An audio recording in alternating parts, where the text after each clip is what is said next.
Hey everybody, some important updates from CARB to share on the California climate disclosures. First of all, CARB is holding a public workshop next week on Tuesday. And this workshop is all about the 2027 rules. So clarifications on what's going to happen from an assurance point of view, what scope 3 is going to look like next year, all those things they're going to talk about in the public workshop. Now, these workshops sometimes are 3 hours, 4 hours, 5 hours long.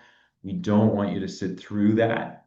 Instead, we're holding a webinar the day after, 30 minutes, the summary. What are the big takeaways? What is the TLDR? What do you need to know? We'll share that all with you the day after the webinar. Now, separately, CARB has also announced that they're pushing back the 2026 reporting deadline to November 10 from August 10. And so we're very much following that as well because they're going to provide some clarifications on the 2026 reporting requirements as well. So stay tuned for those clarifications as well.